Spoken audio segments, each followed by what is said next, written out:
Hello student, स्वागत है आपका आपके अपने चैनल मैथ्स मजा में। आज हम करेंगे प्रश्नावली 1.2 का दूसरा क्वेश्चन। क्या कहता है कि सिद्ध कीजिए कि 3 + 2√5 एक अपरिमेय संख्या है। अब इस तरह के क्वेश्चन जो हमने इससे पहले क्वेश्चन किया था उससे थोड़े आसान होते हैं। कैसे होते हैं आइए करते हैं, लेकिन सेम प्रोसीजर रहेगा कि 3 + 2√5 को हम मान लेंगे परिमेय संख्या। माना 3 + 2√5 एक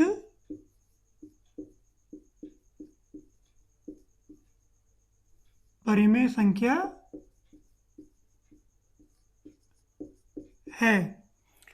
अब ये परिमेय संख्या है तो इसे p/q के रूप में लिख सकते हैं, लिख देते हैं। तो 3 + 2√5 बराबर p/q। अब p/q है तो q हमारा क्या होना चाहिए, 0 के इक्वल नहीं होना चाहिए, 0 के बराबर नहीं होना चाहिए। और जहां p और q, जहां p और q क्या है, हमारी सहअभाज्य संख्याएं हैं। सहअभाज्य संख्याएं हैं। p और q क्या है, हमारी सहअभाज्य संख्या है। अब इन केसों में क्वेश्चन पहले वाले क्वेश्चन से आसान होता है। कैसे? अब कुछ नहीं करना है, इसमें वर्ग मत कर देना। इसमें 3 को हम इधर ले आएंगे p/q की तरफ को, तो इसको लिख देंगे हम 2√5 बराबर p/q। अब आपको मालूम है किसी भी संख्या को बराबर के इस तरफ या उस तरफ लाते हैं तो उसके चिन्ह बदल जाते हैं। 3 इधर प्लस का है तो इधर ले आएंगे। मैं अब ये मत कहना 3 प्लस का सर जी कोई आगे तो कोई साइन ही नहीं है। जिसके भी संख्या के आगे कोई चिन्ह ना हो तो प्लस का होता है। तो 3 को जब p/q की तरफ ले जाएंगे तो ये हो जाएगा माइनस का। ठीक है इतना। अब जो भी चीज़ गुणा में होती है वो कहाँ जाती है, बट्टे में यानी डिवाइड में। तो 2 क्या है, गुणा में है तो यहाँ जाएगा डिवाइड में। तो यहाँ लिख देंगे √5 बराबर p/q माइनस का 3 और पूरे के बट्टे में आएगा 2। उम्मीद करता हूँ इतना आपके समझ में आ गया होगा। अब देखिए p/q क्या है, एक परिमेय संख्या है। अगर p/q परिमेय संख्या है, ये लिख देता हूँ पहले मैं, p/q क्या है, परिमेय संख्या है। परिमेय संख्या है। अब p/q परिमेय संख्या है और 3 भी क्या है, आपकी परिमेय संख्या है। किसी परिमेय संख्या को परिमेय संख्या से घटाएंगे तो मैंने बताया था कि परिमेय संख्या मिलती है। किसी परिमेय संख्या से किसी परिमेय संख्या को घटाएंगे तो क्या मिलेगी, परिमेय संख्या मिलेगी। अब जब परिमेय संख्या मिलेगी उसको किससे डिवाइड हो रहा है, 2 से। 2 भी क्या है, आपकी परिमेय संख्या। तो परिमेय संख्या को परिमेय संख्या से जब हम डिवाइड करते हैं, भाग करते हैं, तो भी हमें परिमेय संख्या मिलती है। बस ध्यान रखना कि जो नीचे जिस संख्या से हम परिमेय संख्या से डिवाइड करेंगे वो 0 नहीं होनी चाहिए। और कोई भी परिमेय संख्या से हम किसी परिमेय संख्या को डिवाइड करते हैं, भाग करते हैं, तो हमें परिमेय संख्या मिलती है।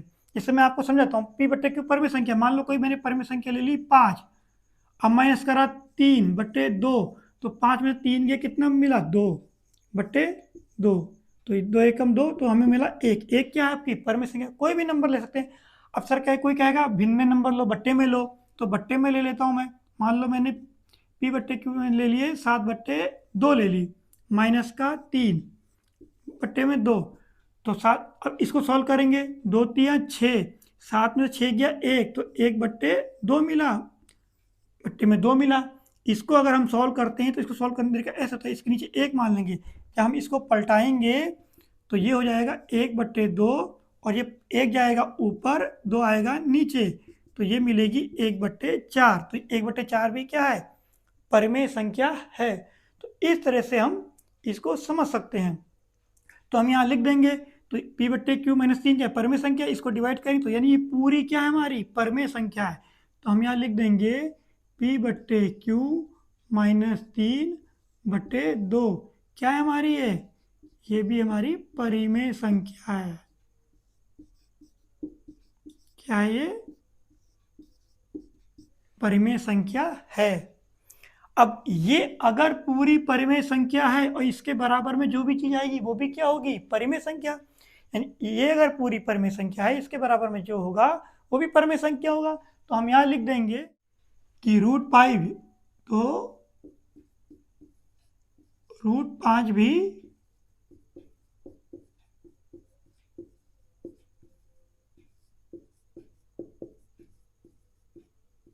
परिमेय संख्या होगी।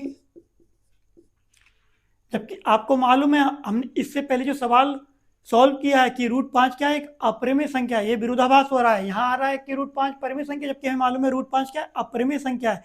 विरोधाभास हो रहा है ना। फिर हम अपना वही पुराना स्टेटमेंट लिख देंगे। तो यहाँ पहले लिख देंगे, तो √5 भी क्या है? परिमेय संख्या। जबकि √5 क्या होती है? जबकि √5 एक अपरिमेय संख्या है। अपरिमेय संख्या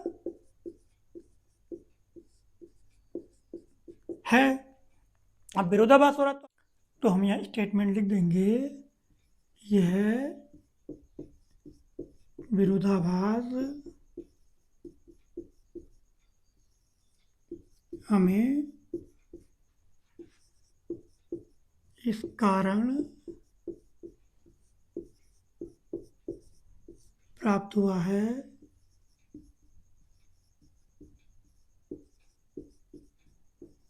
क्योंकि हमने गलत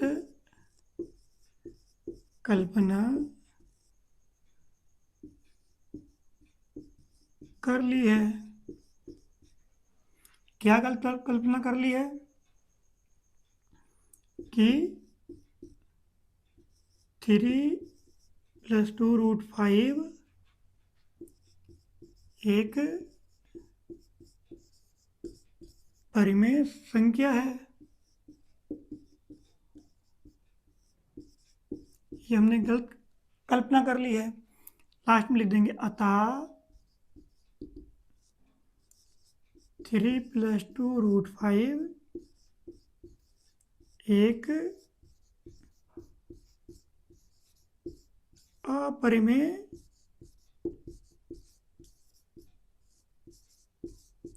संख्या है। तो इस तरह से आप अपने एग्जाम में करके आएंगे। तो ये सवाल जो हमने इससे पहले जो √5 वाला हमने प्रूव किया था, उससे थोड़े आसान होते हैं। क्यों आसान होते हैं? कि इनमें खाली संख्या डिस्ट्रीब्यूट करनी होती है। 3 को मैं इधर ले आया, माइनस में हो गया। 2 गुणा में था, भट्टे में चले गया। बस खेल सिर्फ इसी का है, इसको समझने का। क्योंकि P/Q क्या है? आपकी परिमेय संख्या है। परिमेय संख्या से किसी भी परिमेय संख्या को घटाएंगे तो आपको परिमेय संख्या मिलेगी। और परिमेय संख्या को 0 से अगर छोड़ के किसी परिमेय संख्या से भाग करेंगे तो आपकी परिमेय संख्या मिलेगी। बस ध्यान इसी चीज़ का रखना है। और ये परिमेय संख्या हो गई तो बराबर में जो भी होगा वो भी परिमेय संख्या होगी। तो √5 भी आपकी क्या होगी? परिमेय संख्या। जबकि हमने इससे पहले सिद्ध किया है कि √5 क्या होती है? अपरिमेय संख्या होती है। तो यहाँ में क्या हो गया? विरोधाभास हो गया। विरोधाभास हो गया तो वही हमने अपनी स्टेटमेंट लिख दी। तो इस तरह से आप इसको करके आएंगे। तो वीडियो पूरी देखने के लिए आपका बहुत बहुत धन्यवाद। ऐसे ही चैनल के साथ बने रहिए। चैनल को लाइक कीजिए, सब्सक्राइब कीजिए और अपने दोस्तों के साथ शेयर कीजिए। मिलते हैं अपनी नेक्स्ट वीडियो में। धन्यवाद।